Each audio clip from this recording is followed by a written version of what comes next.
Hey now, good morning PASW staff, clients, friends joining us for Thursday's class. Made it through the week pretty much. Piece of cake, right? You guys did a good job. We looked at the High Llamas yesterday. Then we looked at George Antile. And then tomorrow we're going to see your film scoring results for the Phantom Thread. Can't wait to show you that. Really, really good job. I'm wearing my pink shirt today because we're going to look at some place called the Pink Palace. It wasn't originally called that, but it's known as, it's kind of known as that today. And we're going to have a really fun time until the daddy takes the T-bird away. But we're not looking at the Beach Boys, so I don't know why I said that. But we're going to look at a really important hotel that's been around for a really long time. And we're just going to relax. And we're going to, we were in England with the High Llamas, the English group that sounds like the Beach Boys. And so now we're going to go back to the town I love, you love, Lloyd loves, Bond loves, John and Megan love. We all love this city, this great city that we live in. Yes, there are problems, of course, but nonetheless, we should look at some of the beauty. And this is going to be just a very delightful class because it's full of beauty. We're going to look at the Beverly Hills Hotel.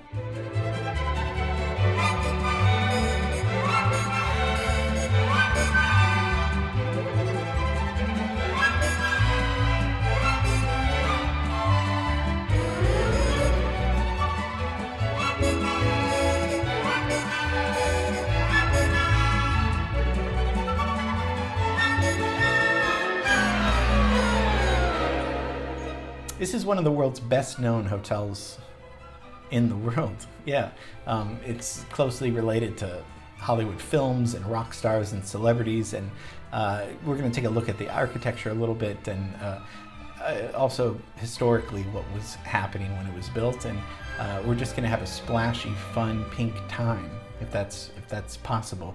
So let's get right into it. The hotel has 210 rooms. Suites, and then 23 little bungalows. Very cute. They're all, neatly designed and signature pink with the green colors, and green and pink. That's kind of the trademark of, my shirt a little bit, but trademark of the hotel really.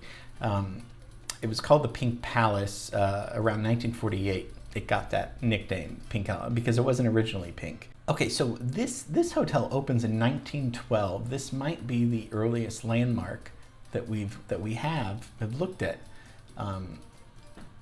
Let me bring up my free timeline and let's look at how far away this is. So I keep going to the Ambassador because that was a long time ago, way before Beverly Hills was even anything.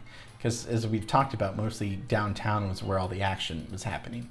Then with Bullock's Wilshire, it was like, whoa, you're going west now in Wilshire? Because we have the automobile, right? Not the car, the automobile. And with that, more people decided to go westward. But the hotel starts in 1912, 2 years before Beverly Hills even is incorporated into a city. Originally, it wasn't just rich white people. It was the Indians were there before. Tongva tribe. They were there and recognized it as an oasis. And this place, beautiful place that they call the Gathering of the Waters. So this was cool because this was in between downtown and the sea.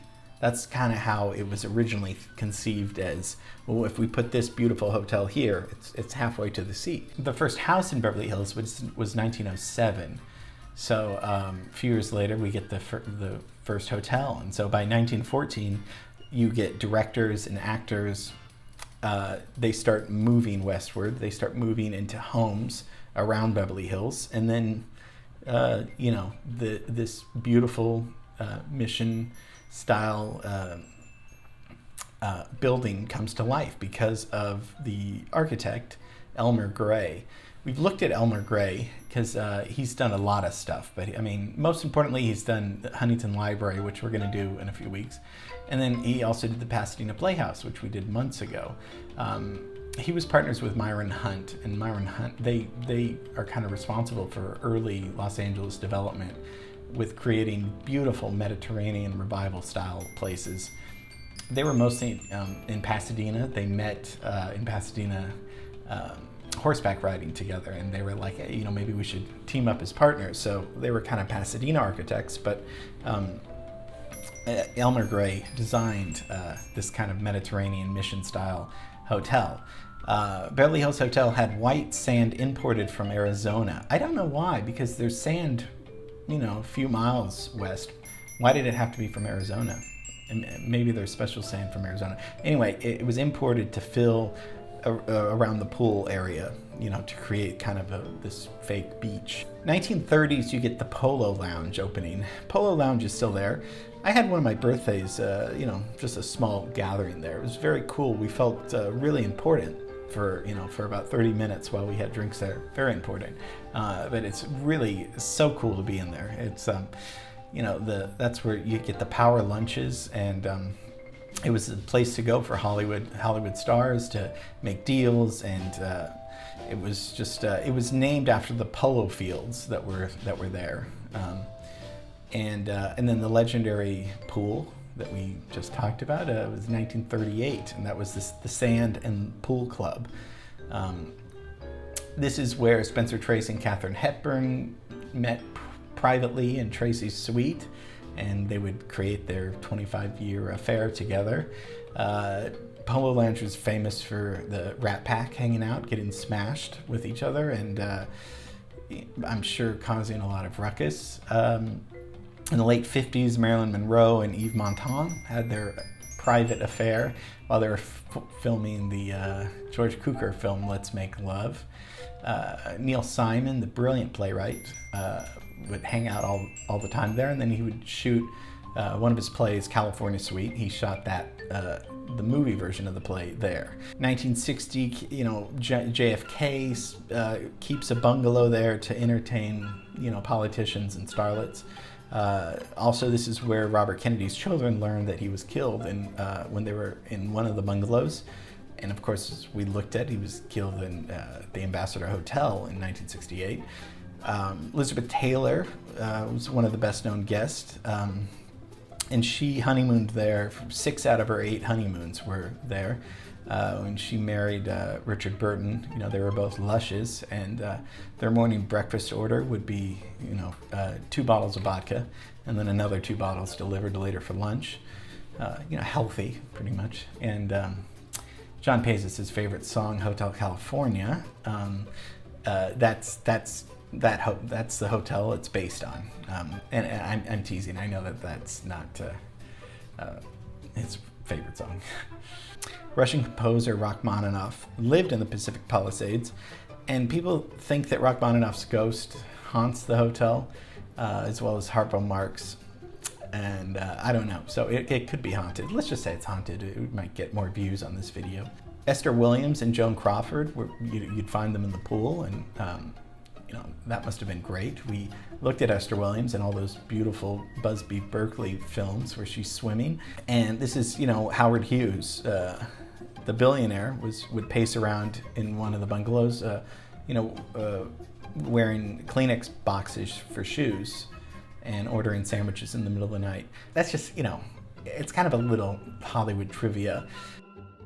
But 2013, the Sultan of Brunei